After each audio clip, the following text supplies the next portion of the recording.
2009 తర్వాత తెలంగాణ ఉద్యమంలో ఉద్యమ పార్టీలు రాజకీయ పార్టీల స్థానంలోనే మరొక పెద్ద ఫోర్స్ పుట్టుకొచ్చింది. అదే జేఏసీ. ఆ జేఏసీ పొలిటికల్ వింగ్కి మార్గనిర్దేశకుడుగా ఉన్న కోదండరామ్ గారితో గోల్కొండ డైలీ ప్రత్యేక ఇంటర్వ్యూ. సార్ నమస్తే. నిన్న కొన్ని పరిణామాలు జరిగినాయి సార్. పార్లమెంట్లో హోంమంత్రి చిదంబరం గారి స్టేట్మెంటు, కాంగ్రెస్ తరఫున మాట్లాడుతూ ప్లస్ యూపీఏ గవర్నమెంట్ తరఫున మాట్లాడుతూ ఆయన తెలంగాణ పట్ల నిర్ణయం తీసుకోవడానికి సిద్ధంగా ఉన్నామన్నారు. At the same time TDP పైన ప్లస్ బీజేపీ పైన అండ్ ఆల్సో ఎంఐఎం పైన ఆయన కొన్ని సూటి కామెంట్స్ చేయడం జరిగింది. ఏం జరుగుతుందంటారు ఇప్పుడు ప్రజెంట్ స్టేటస్ ఏంటి? నిన్న చిదంబరము చేసిన ప్రకటన ఇదివరకు చేసిన ప్రకటనల కంటే కొంచెం భిన్నంగా ఉన్నాయి. దాంట్లో మొట్టమొదటి విషయం ఏంటంటే తమ పార్టీ కూడా తొందరలో ఒక ప్రకటన చేస్తుంది. అయితే తమ మీద వస్తున్నటువంటి విమర్శలను తిప్పికొట్టే క్రమంలో టీడీపీ, ఎంఐఎం ఈ పార్టీల మీద కూడా బీజేపీ మీద కూడా ఆయన సూటిగా కొంత ఒత్తిడి పెంచారు.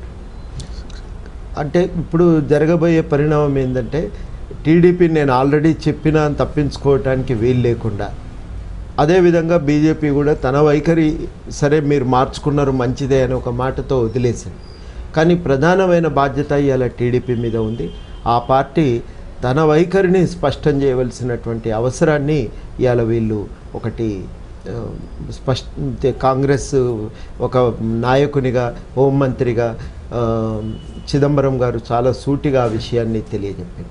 కాబట్టి టీడీపీ మీద నేను అనుకోవటం ఒత్తిడి ఇంకా పెరిగే అవకాశం ఉన్నది. ఇంతవరకు మనం అంటూనే ఉన్నాం, మీవి ద్వంద్వ ప్రమాణాలు, ఒక మాట మీరు మాట్లాడటం లేదు, ఇప్పటికైనా తేల్చి చెప్పండి. దీంతో ఇప్పుడు జరగబోయేది ఏంటంటే వాళ్ళు టీడీపీని మనం అంటున్నటువంటి మాటలకి ఇంకా బలం వచ్చాయి. ఒక వైఖరి తేల్చి చెప్పవలసిందే అని మనం అందరం పెడుతున్నటువంటి ఒత్తిడి ఇంకా బలాన్ని పొందుతుంది. అంతర్గతంగా టీడీపీలో ఉన్న తెలంగాణ నాయకులు కూడా ఒత్తిడి పెంచడానికి, స్వరం పెంచడానికి వాళ్ళకు కూడా ఒక అవకాశం కలిగింది. కనుక టీడీపీ తీవ్రంగా అంతర్గతమైనటువంటి సమస్యల్ని ఎదుర్కోబోతున్నది. అందుకు ఈ నిన్న చేసిన ప్రకటన ఆల్రెడీ మొదలైంది. నిన్న చేసిన ప్రకటన ఆ ఒత్తిడిని ఇంకొంత తీవ్రతరం చేస్తుంది. అదేవిధంగా కాంగ్రెస్ మరి మా ప్రకటన మేము చేస్తామని కూడా అన్నాడు ఒక మాట. అది కూడా నువ్వు చేయకపోతే ఈ ఎన్నికల తదనంతరం కాంగ్రెస్ కూడా తీవ్రమైనటువంటి ఒత్తిడికి లోనయ్యే అవకాశం ఉంటుంది. కనుక ఇవన్నీ కూడా రాబోయే కీలక పరిణామాలకన్నింటికీ కూడా ఒక సూచిక, వాటిని కొంత ప్రభావితం చేయగలిగేటువంటి ప్రకటన అని నేను భావిస్తాను. అంటే మిగతా పార్టీలను ఒక రకంగా మిగతా పార్టీలపైన ఒక వ్యంగ్యమైన కామెంట్ చేయడం వల్ల ఈయన కాంగ్రెస్ ధోరణి పైన ఏమైనా ఇండికేషన్ ఇచ్చినట్టుగా చెప్పొచ్చా మనం? అంటే కాంగ్రెస్ ఇట్లా నిర్ణయం తీసుకుంటుంది అని అనలే, కానీ మేమే తప్పులు మేమన్నీ కప్పిపుచ్చుకుంటూ మా ఒక్కరి మీదే భారం ఎందుకు పెడతారు? మీ వైఖరితో కూడా మీరు స్పష్టంగా రావాలి కదా. మీరు రాకపోవటం వల్లనే కదా ఈ సమస్యలన్నీ తలెత్తుతున్నాయనే ఒత్తిడిని పెట్టడానికి మొట్టమొదటిసారి కాంగ్రెస్ ఒక అడుగు ముందుకు వేసినట్టు అనిపించింది. తమ వైఖరి మాత్రం తాము తేల్చి చెప్తాం అంటే ఇవేవి ఎట్లా ఉన్నా. దీనివల్ల జరగబోయేది ఏంటంటే తెలంగాణలో జరిగే పరిణామాల్లో తమ స్థానం తాము నిలబెట్టుకుంటూ ఇతర పార్టీలను దోషులుగా నిలబెట్టడానికి ఒక ప్రయత్నం అనేది మొదలైందా అని ఒక అనుమానం. ఇంకా దాన్ని మొదలైందని ఖచ్చితంగా చెప్పలేం, కానీ ఒక అనుమానం అనేది కనబడుతున్నది. ఈ అనుమానం అనేది ఎట్లా తర్వాత అంటే రాబోయే 1-2 నెలల కాలంలో కాంగ్రెస్ అనుసరించే వైఖరిని బట్టి కానీ మనకు స్పష్టమయ్యే అవకాశం లేదు. ఓకే. అంటే ఇప్పుడు చాలాసార్లు కాంగ్రెస్ ఏదో ఒక స్టేట్మెంట్ కానీ కాంగ్రెస్ తరఫున ఏ దూతలైనా వచ్చి మాట్లాడినప్పుడు కానీ ఆ రోజు ఉన్న సిచ్యువేషన్ను దాటవేయడానికి కానీ లేకపోతే కొద్ది రోజుల పాటు పాసిఫై చేయడానికి కానీ మాత్రమే వాళ్ళు ప్రయత్నాలు చేస్తున్నట్టుగా ఎక్కువగా అనిపించింది. మొన్న రీసెంట్గా ఎంపీల ఎక్స్పల్షన్ తర్వాత వచ్చిన నెగిటివ్ కామెంట్ కూడా ఇలాంటి అనౌన్స్మెంట్కి ఏమన్నా రీజన్ అయ్యి ఉండొచ్చా? అదే ఒక కారణము. మొత్తంగా పార్లమెంటులో ఎంపీలు పదే చేసిన లొల్లి ఫలితంగా అపోజిషన్ పార్టీలో వచ్చిన వ్యతిరేకత, దేశవ్యాప్తంగా కాంగ్రెస్ నిర్ణయం తీసుకోదు, నానబెడుతుంది అని ఒక వచ్చినటువంటి చెడు అభిప్రాయము, వీటన్నింటినీ కడిగేసుకోవలసిన ఒక ఒత్తిడి మాత్రం కాంగ్రెస్ పార్టీ మీద ఏర్పడ్డది. ఆ ఒత్తిడి ఏర్పడినంత మాత్రాన వెంటనే వాళ్ళు ఒక సానుకూలమైన స్పందన ఇస్తారని అయితే ఎవరు ఆశపడలేదు. ఇంకా కొంత క్లియర్ టైం ఫ్రేమ్ చెప్తారని మాత్రం అందరం అనుకున్నాం. అటువంటి టైం ఫ్రేమ్ కూడా కాంగ్రెస్ ఇవ్వలేదు. తప్పించుకోవటానికి ఓ సేఫ్టీ వాల్వ్నైతే వెతికి పెట్టుకున్నది. అంటే కాంగ్రెస్ ఇప్పటికిప్పుడు నిర్ణయానికి వచ్చింది అని నిర్ణయానికి ఇంకా రాలేదు అనేది నిన్నటి ప్రకటన ఆ విషయాన్ని కూడా స్పష్టం చేస్తున్నది. వాళ్ళు తెలంగాణపై ఇంకా ఒక ఆలోచనతోనే ఉన్నారు, ఒక వైఖరితో రాలేదు. ఒత్తిడి పెరిగినప్పుడల్లా ఒక వైఖరిని స్పష్టం చేయవలసినటువంటి అవసరాన్ని దాన్ని వీలైనంత తొందరగా తేలుస్తామనేటువంటి ప్రకటన మాత్రం చేస్తూ ఉన్నారు. ఆ ప్రకటన ఈసారి వచ్చింది.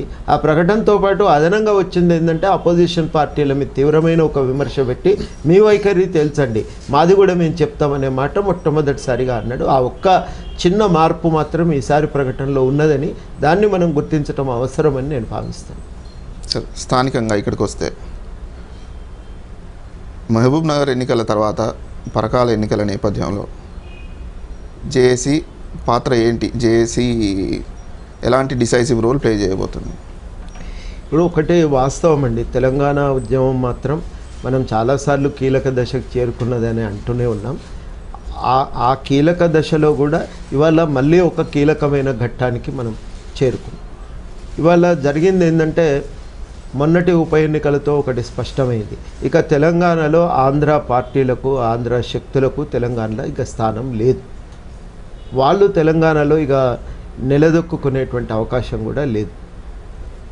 తెలంగాణలో ఉన్నటువంటి పార్టీలే ఇంకా తెలంగాణ కోసం నిలబడే పార్టీలే ఇంకా ఇక్కడ మిగులుతాయి అనేది తేలిపోయింది.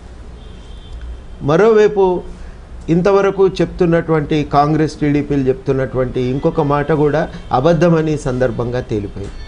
ఆంధ్రలో జరిగేటువంటి రాజకీయ పరిణామాలకు తెలంగాణతో సంబంధం లేదు. తెలంగాణ ఇచ్చినా ఇవ్వకపోయినా అక్కడ పరిణామాలు భిన్నంగా ఉండబోతున్నాయి అనేది అందరికీ స్పష్టంగా తేలిపోయింది. ఇది తెలంగాణ ఉద్యమం ఫలితం.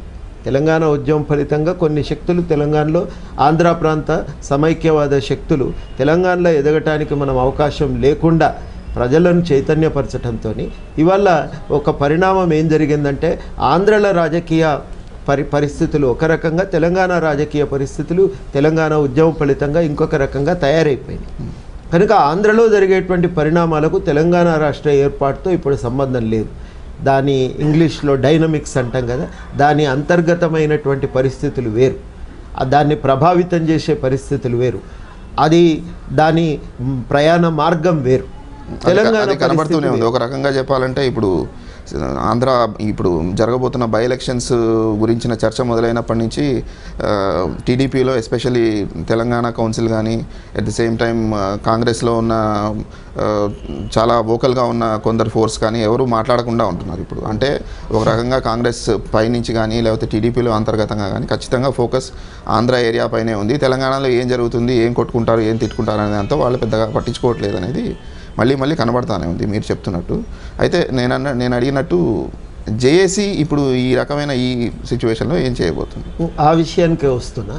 కాబట్టి ఏమవుతుందంటే ఈ ఉప ఎన్నికల తర్వాత అక్కడ పరిణామాలను దృష్టిలో పెట్టుకొని మరి మీరు ఇవ్వకుండా అడ్డం పడి అల్లరి చేసి మీరు ఇంతవరకు ఆంధ్రలో బతకొచ్చు, మనం రాజకీయంగా బలపడవచ్చు అని అనుకున్నారు. అక్కడ మీరు బలపడతలేరు, మమ్మల్ని నాశనం చేస్తున్నారు అని తెలంగాణలో ఉన్నటువంటి రాజకీయ నాయకులు కాంగ్రెస్ కానీ టీడీపీ కానీ అధిష్టానం పైన, పార్టీ నాయకత్వం పైన ఒత్తిడి పెట్టే అవకాశం ఒకటి ఉన్నది.